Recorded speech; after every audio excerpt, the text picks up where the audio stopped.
This channel does not promote any violent, harmful, or illegal activities. All content provided by this channel is meant for an educational purpose only. সুপ্রভাত, টিভি9 বাংলায় সকলকে স্বাগত। Lima রয়েছে আপনাদের সঙ্গে। নজর রাখছে এই মুহূর্তের গুরুত্বপূর্ণ খবরে। মেদিনীপুর থেকে গ্রিন করিডোর করে এসএসকেএমে পৌঁছলো 3 প্রসূতি। অভিযোগ, সন্তান প্রসবের পরে স্যালাইন নিয়ে অসুস্থ হয়ে পড়েছিলেন ওই 3 জন প্রসূতি। এসএসকেএমে চিকিৎসাধীন 3 প্রসূতির অবস্থায় সংকটজনক। 2 জন ক্রিটিক্যাল কেয়ার এবং 1 জন আইটিইউ এ চিকিৎসাধীন। সিসিইউ এ চিকিৎসাধীন 1 রোগীর ডায়ালিসিস করার সম্ভাবনাও প্রবল। এবং যেটা জানা যাচ্ছে, প্রসূতিদের চিকিৎসায় তৈরি করা হয়েছে 6 সদস্যের মেডিকেল বোর্ড। আজকে আবারও বৈঠকে বসবে মেডিকেল বোর্ড। এই বোর্ডে রয়েছেন সিসিইউ, অ্যানাস্থেটিস্ট, নেফ্রোলজি, স্ত্রীরোগ মেডিসিনের চিকিৎসকরা এবং তাদের আজকে আবারও বৈঠক রয়েছে। এখনো পর্যন্ত এই 3 জন প্রসূতিকে এসএসকেএমে নিয়ে আসা হয়েছে এবং যেটা আমাদের কাছে খবর রয়েছে, সন্তান প্রসবের পরে স্যালাইন নিয়েই অসুস্থ হয়ে পড়েছিলেন ওই 3 প্রসূতি।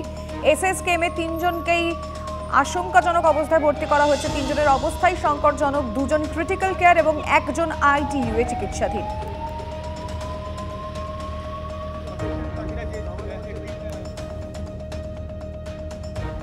মেদিনীপুর থেকে 3 প্রসূতিকে কলকাতায় আনার ক্ষেত্রেও কিন্তু চূড়ান্ত গাফিলতির অভিযোগ জানা যাচ্ছে। কোথায় নিয়ে যাওয়া হচ্ছে জানানোই হয়নি, এমনটা পরিবারের তরফ থেকে দাবি করা হচ্ছে।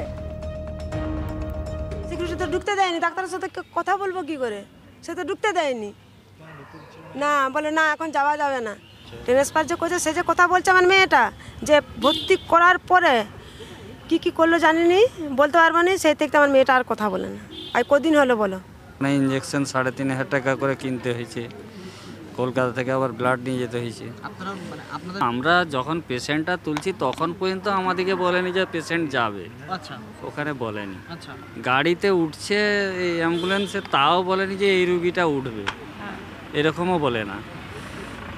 হ্যাঁ, এবারে যে গাড়িতে জানতে চাইলেও কি করে বলবে কোন ডাক্তার কে কি, ওরকম তো সিস্টেম নাই ওখানে। মানে কোন ডাক্তার চিকিৎসা করছে সেই কিছু জানি না। বাম নেত্রী মীনাক্ষী মুখোপাধ্যায় রাতেই পৌঁছন হাসপাতালে। পৌঁছানোর পর কি বললেন শুনবো। মেদিনীপুর জেলা হসপিটাল এখানে রেফার করেছে, তো ওরা তো নিজেরা ভর্তি করতে আসেনি। তাহলে একটি অ্যাডমিটেড পেশেন্ট বেটার ট্রিটমেন্টের জন্য পিজিতে ওরা রেফার করেছে। এখানে এসে পেশেন্ট পার্টিকে ওরা ডিস্টার্ব করছে যে ঠিকানা বলুন। কতটা অব্যবস্থার মধ্যে দিয়ে চলছে। আসলে মেদিনীপুর মেডিকেল কলেজটাতে র্যাকেট চলছে, র্যাকেট, জাল ওষুধের। আমরা রাতভর থাকবো কিনা সেইটা বড় ব্যাপার নয়। এটা ভাবুন, গোটা রাজ্যে রাতভর এরকম অসংখ্য পেশেন্টরা এরকম সরকারি হসপিটালের বাইরে রাত জাগছে, ভরসা করছে হসপিটালের উপর, ডাক্তারের উপর, ডাক্তারের প্রেসক্রাইব করা ওষুধের উপর। খাতায় কলমে নিষিদ্ধ, তারপরও পশ্চিমবঙ্গ ফার্মাসিউটিক্যালের স্যালাইন রাজ্য জুড়ে রমরমা। সরকারি নির্দেশ যেন আটকে কলকাতার বড় মেডিকেল কলেজ বা জেলার বড় হাসপাতালে। মফস্বলের হাসপাতালগুলির দাবি, তাদের কাছে নিষিদ্ধ সংস্থা স্যালাইন বন্ধ করার কোনো নির্দেশিকাই আসেনি। মেদিনীপুর মেডিকেলে প্রসূতির বেঘরে মৃত্যু, আরও 3 প্রসূতি সংকটজনক। যে স্যালাইন থেকে এই ভয়ঙ্কর কাণ্ড, সেই পশ্চিমবঙ্গ ফার্মাসিউটিক্যালের স্যালাইন নিষিদ্ধ হয়েছে রাজ্যের সরকারি হাসপাতালগুলিতে। কিন্তু অভিযোগ, এই সিদ্ধান্ত নেওয়ার পরেও জেলায় জেলায় সরকারি হাসপাতালে ব্যবহার করা হচ্ছে সেই নিষিদ্ধ স্যালাইনই। মালদার হরিশ্চন্দ্রপুর সরকারি হাসপাতালের ছবিটাই দেখুন। সেখানে থরে থরে সাজানো বিতর্কিত সংস্থার স্যালাইনের বোতল। মেডিকেল অফিসারদের দাবি, এই সংস্থার স্যালাইন ব্যবহার বন্ধ করার কোনো নির্দেশিকাই পাননি। যা সাপ্লাই আছে হসপিটাল, আমরা সেভাবেই পেশেন্টকে দিচ্ছি। পরবর্তী নির্দেশিকা বা যেরকম যা আসবে আমরা তার উপর ভিত্তি করে। মালদার হরিশ্চন্দ্রপুরের মতো একই ছবি নদিয়াতেও। নবদ্বীপ স্টেট জেনারেল হাসপাতাল ও তেহট্টু মহকুমা হাসপাতালে এখনো বিতর্কিত সংস্থার স্যালাইন ব্যবহার করা হচ্ছে। কেন এই কাজটা করে, যেটা একটা অবৈধ ঘোষণা, এটাও করা উচিত নয়। মানুষের একটা রোগীর জীবন নিয়ে ছেলে খেলা ঠিক নয়। অবৈধ জিনিস মানে বিষ, সেটাকে যেন ব্যবহৃত না হয়। সব সুপারকে আমি বলে দিয়েছি ওই লিঙ্গাল ল্যাকটেট ওই পশ্চিমবঙ্গ যে কোম্পানি তৈরি করে সেটা বন্ধ রাখতে। এত কিছুর পরেও বিতর্কিত সংস্থার স্যালাইন প্রয়োগ করা হচ্ছে উত্তর দিনাজপুরের একাধিক সরকারি স্বাস্থ্যকেন্দ্র ও হাসপাতালে। চাকুলিয়া ব্লক প্রাথমিক স্বাস্থ্য কেন্দ্র, করণদিঘি গ্রামীণ হাসপাতাল ও ইসলামপুর সুপার স্পেশালিটি হাসপাতালে। এই বিতর্কের মাঝেও রায়গঞ্জ ব্লক হাসপাতালে যেগুলো বিতর্কিত স্যালাইন সেগুলো কিন্তু এখানে দেখা যাচ্ছে। এখানে কিন্তু প্রচুর স্যালাইন কিন্তু স্টক দেখা যাচ্ছে। ওই জায়গাটা সরিয়ে রাখা হয়েছে, তার মানে ওইটা আমাদের স্টক, এটা না। স্টক আমাদের হাসপাতালের ভেতরে আমাদের ইনডোরে স্টোর আছে, স্টোর থেকে আমরা স্টক ইউজ করি। জনস্বাস্থ্য নিয়ে ছিনিমিনি খেলার অভিযোগ। যে সংস্থার স্যালাইন নিয়ে কর্ণাটক তোলপাড় হয়ে গেল, সেই পশ্চিমবঙ্গ ফার্মাসিউটিক্যালের স্যালাইন নিষিদ্ধ করতে লেগে গেল বেশ কিছুটা সময়। শুধু কি তাই, সরকারিভাবে নেওয়া সিদ্ধান্ত সর্বস্তরে প্রয়োগ করা সম্ভব হয়নি, সেই ছবিও উঠে এলো বিভিন্ন জেলা থেকে। সুব্রতোষ ভট্টাচার্য, মহাদেব কুণ্ডু ও রূপক ঘোষের রিপোর্ট, TV9 বাংলা। আরও একটি গুরুত্বপূর্ণ খবর, খড়গপুর IIT-তে ছাত্র মৃত্যুতে নড়ে চড়ে বসেছে প্রশাসন। আজই ঘটনাস্থলে যাবে ফরেনসিক টিম। গতকালই ঘটনাস্থলে পুলিশ কুকুর নিয়ে তদন্ত শুরু করেন জেলা পুলিশ আধিকারিকরা। দেবব্রত আমাদের প্রতিনিধির সঙ্গে কথা বলবো। দেবব্রত, তদন্ত কোন দিকে এগোচ্ছে, পুলিশ এখন অবধি কি বলছে? দেখো, তদন্ত খুবই গুরুত্ব সহকারে আগাচ্ছে বলে যেটা পুলিশ প্রশাসন বা IIT কর্তৃপক্ষ জানিয়েছেন। গতকালকে আমরা দেখেছিলাম পুলিশ কুকুর নিয়ে গিয়ে জেলা পুলিশ আধিকারিকরা কিন্তু ঘটনাস্থলে গিয়েছিলেন এবং স্বয়ং পুলিশ সুপার তিনিও কিন্তু তদন্তে গিয়েছিলেন। আজকে ওই ঘটনাস্থলে আসবে ফরেনসিক টিম এবং যেটা জানা যাচ্ছে যে ভিসেরা নমুনা সংগ্রহ করা হয়েছে ভিসেরা পরীক্ষার জন্য, এবং যে খাবার যে ওই ছাত্রটি খাইয়েছিল তার আগের দিন রাতে সেই খাবারও সংগ্রহ করা হয়েছে এবং তার ল্যাবে পাঠানো হচ্ছে।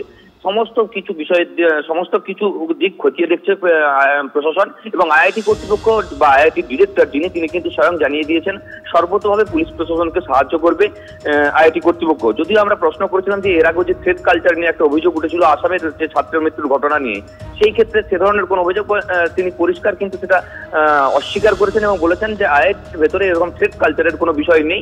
তবে কি কারণে মৃত্যু হয়েছে তার জন্য পূর্ণাঙ্গ তদন্ত হয়ে যাতে সত্য উদ্ঘাটন হয় তার তিনি চেষ্টা করবেন।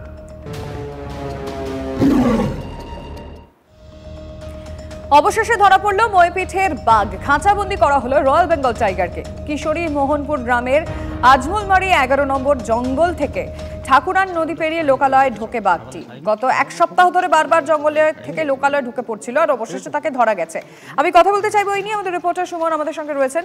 সুমন, বাঘ এখন কেমন আছে এবং কখন তাকে আবারও জঙ্গলে ছেড়ে দেওয়া হবে?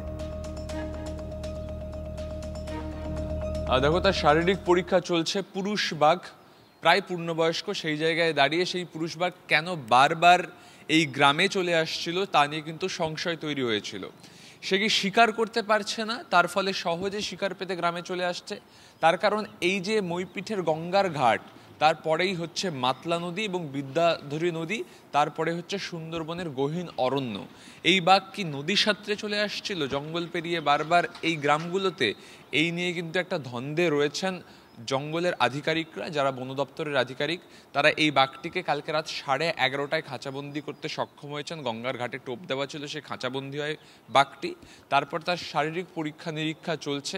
আজকেই কিন্তু শারীরিক পরীক্ষা নিরীক্ষায় সে যদি উত্তীর্ণ হয় তাহলে কিন্তু বাঘটিকে আজকেই জঙ্গলে ছেড়ে দেওয়া হবে। কিন্তু কখন ছাড়া হবে সে নিয়ে কিন্তু কোনো নির্দিষ্ট ধারণা এখনো বন দপ্তরের কাছ থেকে পাওয়া যায়নি। লিমা, নজর থাকবে সুমন, আপাতত ধন্যবাদ।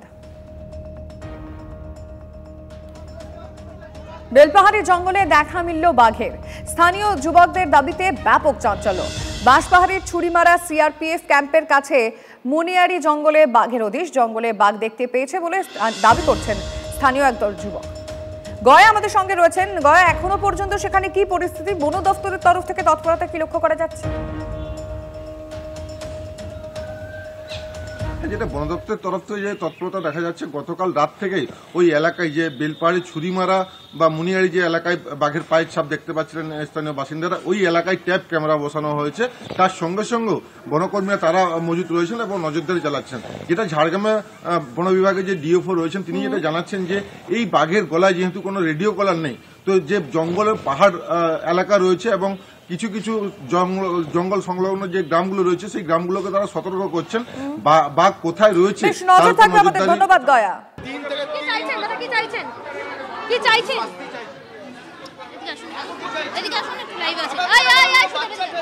সোমা, ঠিক কি পরিস্থিতি এই মুহূর্তে নবনালন্দা স্কুলে? হ্যাঁ দেখো, আমি একটু কথা বলছি। দেখো, এখানে অভিভাবকেরা রয়েছেন, তাদের সাথে একটু কথা বলবো। ভুল আর আজকে এখন হঠাৎ করে বলে দিল বাচ্চাদের ভুল। হ্যাঁ, এটা কোনোদিন হয় নাকি? প্রেস দেখে বলে দিল বাচ্চাদের ভুল, এটা হয় নাকি? গার্জিয়ান আপনারা তো বলছেন যে সেই সময় প্রেয়ার লাইনে বাচ্চারা দাঁড়িয়ে হয়েছে, তো ঘটনাটা প্রেয়ার লাইনে হয়েছে। বলেন যে সিসিটিভি ফুটেজ, আমি তো বললাম যে বাচ্চাদের বাচ্চা করেছে, তো বললেন দেখাবো, একটু ওয়েট করুন, দেখাবো। হ্যাঁ, বলছেন বাচ্চাদের, আমি তো ওটাই রিকোয়েস্ট করলাম, এই অন্যায়টা করবেন না, দোষটা হয়েছে সেটা স্বীকার করে নিন, হয়ে গেল। তখন বলছে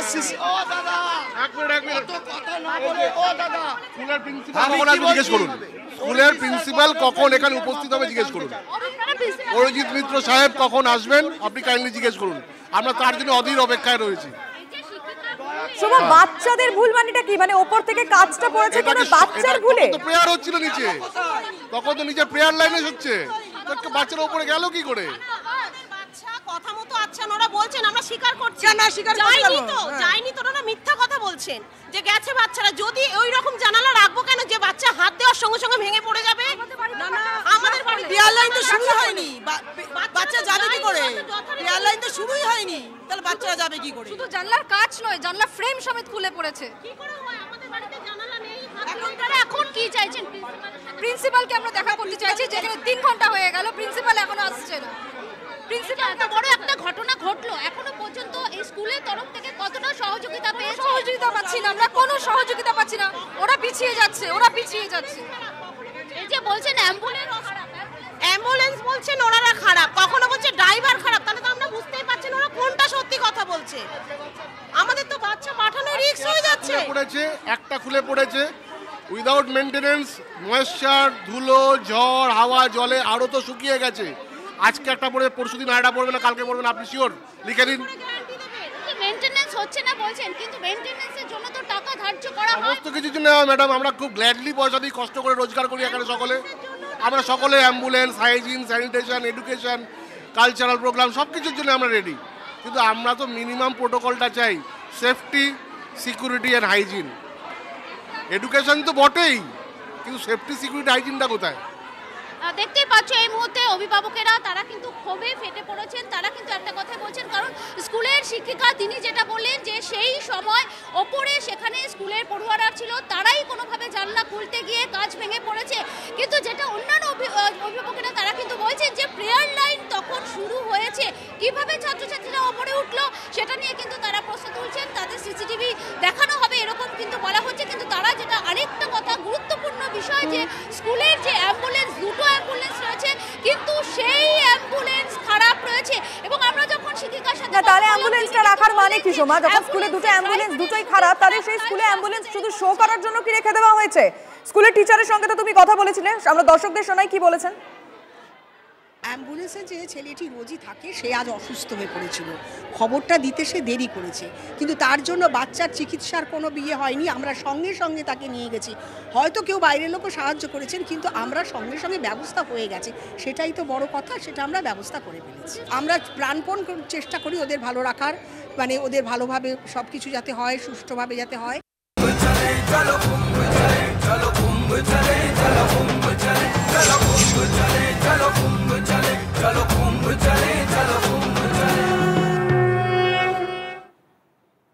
আজ ভোর 5:03 পৌষ পূর্ণিমা তিথি পড়েছে, আর ওই মুহূর্তেই প্রথম শাহী স্নান মহাকুম্ভের আনুষ্ঠানিক উদ্বোধন তখনই হয়েছে। TV9 বাংলা পৌঁছে গিয়েছে প্রয়াগরাজে। 45 দিনে 45 কোটি ভক্ত সমাগমের অনুমান করছে প্রশাসন। ব্যবস্থাপনায় ফাঁক রাখছে না প্রশাসন। ছবিটা কি দেখা যাচ্ছে? চলুন এই মুহূর্তে লাইভ একদম আপনাদেরকে সরাসরি মহাকুম্ভে নিয়ে যাব, কারণ আমাদের রিপোর্টার জ্যোতির্ময় কর্মকার সেখানে পৌঁছে গিয়েছে আপনাদেরকে সেই ছবিটা দেখানোর জন্য। জ্যোতির্ময়,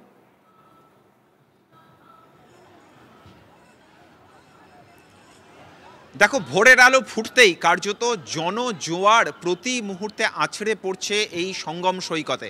আমরা এই মুহূর্তে যে জায়গায় রয়েছি সেই পুণ্য স্নানের ছবি আমরা এই মুহূর্তে দেখাচ্ছি। আমরা একটি বোটের ওপরে রয়েছি এবং এই মুহূর্তে আমরা দেখতে পাচ্ছি যে লাখে লাখে লোক তারা এই মুহূর্তে এখানে তারা স্নান করছেন। এখানে প্রশাসনের তরফ থেকে আলাদা আলাদা ঘাট তৈরি করে দেওয়া হয়েছে এবং আজকের যে তিথি অর্থাৎ এই প্রথম তিথি কিন্তু স্নানের তিথি হিসেবে বিবেচিত হচ্ছে। ফলত প্রথম এই পুণ্য তিথিতেই মানুষ তারা স্নান করতে চাইছেন এবং লাখে লাখে মানুষ তারা এখানে আসছেন। এবং যে কথা আমরা বারবার ধরে জানাচ্ছি যে আগামীকাল অর্থাৎ আর প্রায় 24 ঘন্টার সময়ও অপেক্ষা করতে হবে না আমাদের, যে সময় শাহী বারাত বেরোবে, যে সময় নাগা সাধুরা তারা পুণ্য স্নান করতে আসবেন এই প্রয়াগরাজের সঙ্গম সৈকতে। আমরা এই মুহূর্তে যে জায়গায় রয়েছি এটি একটি বোট এবং এখানে প্রতি মুহূর্তে এনডিআরএফ সহ একাধিক সংস্থার তরফ থেকে তারা নজর রাখছেন যেখানে মানুষ স্নান করছেন তাদের ওপরে, অর্থাৎ তাদের কার্যত সেন দৃষ্টি রয়েছে। आप लोग इधर क्या पूरा दिन काम कर रहे हो? हाँ, हम लोगों की टीम 24 घंटा काम कर रही है। 12-12 घंटे की 2 शिफ्ट लगी है, 24 घंटा हम लोग एक्टिव रहते हैं। अच्छा, तो क्या करना पड़ रहा है? जैसे कि हम लोग यहाँ पे रहते हैं और कोई व्यक्ति जेटी से इधर आएगा तो उसको रोका जाएगा, सीटी मार कर रोका जाएगा और अंदर नहाने के लिए बताया जाएगा। इधर नहीं नहाना है, वर्जित क्षेत्र में बिल्कुल नहीं नहाना है। मान लीजिए कोई इस साइड आ गया, कोई बह गया, उस टाइम आप लोग क्या करोगे? उस टाइम हम लोग ये लाइफ जैकेट लेके कूद जाएंगे और ये जो रिंग रखा हुआ है, रिंग के सहारे उसको खींच लेंगे हम लोग। अच्छा, पहले तो ये प्लास्टिक का बैरिकेड है, इसके उस पर नहीं जा सकते कोई भी? नहीं, इसके इस पार नहीं आना है, जो लगा है नहान घाट उसी अंदर नहाना है, बाहर नहीं आना है। বুঝতেই পারছো সুনির্দিষ্ট পরিকল্পনা এখানে করা হয়েছে, অর্থাৎ এই যে এখানে দেখা যাচ্ছে প্লাস্টিকের ব্যারিকেড, তার ওই পাশ হচ্ছে স্নানের ঘাট, সেখানেই পুণ্য স্নান করতে হবে এবং প্রতি মুহূর্তে উত্তরপ্রদেশ পুলিশ, সিআরপিএফ, এমনকি কিছু জায়গাতে আমরা দেখতে পাচ্ছি যে মিলিটারি সাহায্য পর্যন্ত নেওয়া হয়েছে এবং সেখানে এটা বোঝা যাচ্ছে জ্যোতির্ময়, অর্থাৎ প্রশাসন মানে কড়া নজরদারি রাখছে, মানে কোনো রকম কোনো অপ্রীতিকর যাতে অবস্থা না হয় তার জন্য তারা সজাগ। এই ছবিটা পরিষ্কার, কিন্তু আমাদের অপর প্রতিনিধিও সেখানে পৌঁছে গিয়েছেন। কৌশিকও আমাদের সঙ্গে রয়েছেন অপর প্রান্ত থেকে। কৌশিক, বলা হচ্ছে 45 দিনে 45 কোটি ভক্ত সমাগম, এটা প্রশাসন একটা এরকম অনুমান করছে, তুমি কি দেখছো গিয়ে? দেখো, যে ছবি দেখছে আমরা রয়েছে একদম সঙ্গম ঘাটের মধ্যে, সেখানে যে প্রশাসন অনুমান করছে সেটা হয়তো সম্ভব হবে, কারণ যেভাবে পুণ্যার্থীরা আসতে শুরু করেছে, আমি আমার ক্যামেরা পার্সনকে বলবো দেখানোর জন্য, ভোলানাথ রয়েছে আমার সাথে, যে পুলিশ প্রশাসনের যেমন রয়েছে তাদের পক্ষ থেকে যেমন আঁটোসাঁটো নিরাপত্তা জল যেমন রাখা হয়েছে, বিভিন্ন ধরনের স্কোয়াড, এবং কোনোভাবে যেন অপ্রীতিকর ঘটনা ঘটে। এবং এর পাশাপাশি যে প্রয়াগরাজের যে শ্রদ্ধালু তারা কিন্তু লাখো লাখো হারে শ্রদ্ধালু তারা আসছে এবং সঙ্গমে স্নান করছে। আজকে কিন্তু শুধুমাত্র প্রথম দিন, এবং তারপরে থেকে যেভাবে যে প্রথম দিনে যে যারা পুণ্যার্থী তারা আসতে শুরু করছে, সকাল 4টে থেকে স্নান শুরু হয়েছে। সেই স্নানে প্রথম স্নান করেছে নাগা সাধু, তারপর বিভিন্ন মঠ আখড়া সন্ন্যাসীরা, এবং তারপর সাধারণ পুণ্যার্থীরা স্নান করছে। অর্থাৎ যেভাবে স্নানের যোগ রয়েছে বা রাস্তাঘাটে যেরকম লোক রয়েছে বা পুণ্যার্থী রয়েছে, তাতে 40 কোটি লোক সমাগম হয়তো সম্ভব হবে, কারণ সেই রকমই প্রস্তুতি রাখা হয়েছে। এবং তুমি যেটা একটু আগে বলছিলে যে পুলিশ প্রশাসনের নিরাপত্তা, উত্তরপ্রদেশ পুলিশের পক্ষ থেকে বিভিন্ন জায়গায় ত্রিস্তরীয় নিরাপত্তা এবং জলে রয়েছে স্পিডবোটের পাশাপাশি বিভিন্ন রকমের, যেভাবে ভক্ত সমাগম হতে শুরু করেছে, এত মানুষ আসছেন, একেবারে প্রশাসনের কড়া নজরদারি এখনো থেকেই চোখে পড়ছে। আপাতত তোমাদের দুজনকে ধন্যবাদ।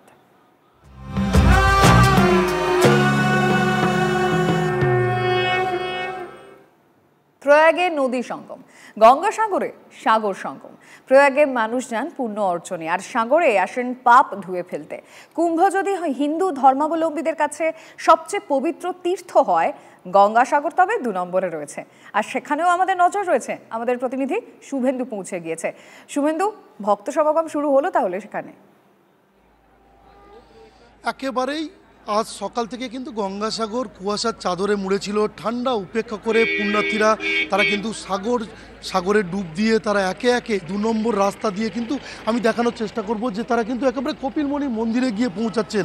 লাখো লাখো পুণ্যার্থীর ঢল। গতকাল বিকেল 5টা পর্যন্ত প্রশাসন যেটা জানাচ্ছেন যে 42 লক্ষ পুণ্যার্থী তারা গত 1 জানুয়ারি থেকে তারা এসেছেন। আজ আর কয়েক ঘন্টা পর মকর সংক্রান্তির পুণ্য যোগ, অর্থাৎ মঙ্গলবার ভোর থেকে পরের দিন বুধবার সকাল পর্যন্ত চলবে এই যোগ। এবং এই যোগে কিন্তু পুণ্যার্থীরা দেশের বিভিন্ন প্রান্ত থেকে পুণ্যার্থীরা তারা ভিড় জমাতে শুরু করে দিয়েছেন।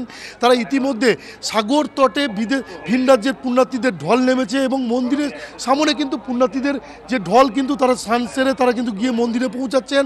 এবং প্রশাসনের পক্ষ থেকে একেবারে নিরাপত্তায় মুড়ে ফেলা হয়েছে।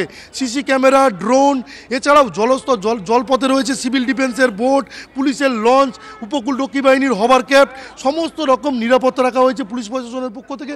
এছাড়াও সাদা পোশাকের পুলিশ কর্মী, উইনার্স টিম এবং সমস্ত রকম ব্যবস্থা রেখে পুণ্যার্থীদেরকে কিন্তু সমুদ্র তটের দিকে যেতে দেওয়া হচ্ছে এবং তারা স্নান সেরে তারা কিন্তু গঙ্গাসাগরের কপিলমণি মন্দিরে পুজো দিয়ে তারা ফিরছেন। আজ দুপুর থেকে পুণ্যার্থীর সংখ্যা কিন্তু আরো বাড়বে। নজর রয়েছে শুভেন্দু, তোমাদের মাধ্যমে আমরা দর্শকদের ছবিটাও দেখাচ্ছি, যারা পৌঁছতে পারছেন না তাদের জন্য সেই ছবিটা সরাসরি আমাদের প্রতিনিধিরা দেখাচ্ছেন। ধন্যবাদ তোমাদের। পৌষ শেষে শীতের দফা রফা, কাল সংক্রান্তিতেও কনকনে শীতের আশা কিন্তু নেই। আজ কলকাতার সর্বনিম্ন তাপমাত্রা 14.2 ডিগ্রি সেলসিয়াস। কদিন এরকমই কি ঠান্ডা থাকবে?